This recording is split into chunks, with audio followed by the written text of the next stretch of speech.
الأشياء اللي أقول لك هي من أغرب الأشياء اللي شفتها في حياتي. كان في بياع فول هناك جنب بيت نصيف، الآن أصبح ملتي ولده، يعني صار ملتي مليونير. كان يجي تشتري منه الفول، أنا أروح أشتري الفول، كانت الفول أيامنا بالقروش، بقرش ونص بقرشين تشتري فول.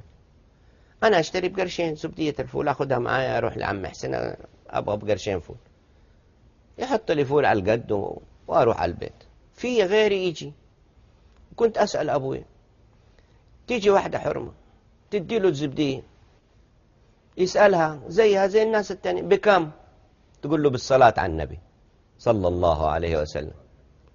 يعبي لها الزبدية ويحط لها سمن.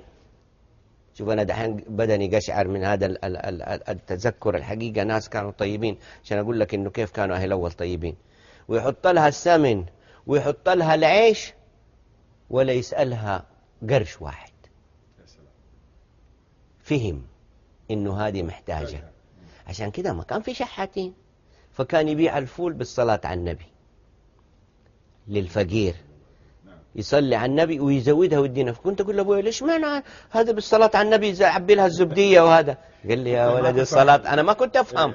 إيه قال لي يا ولدي الصلاة على النبي شيء عظيم.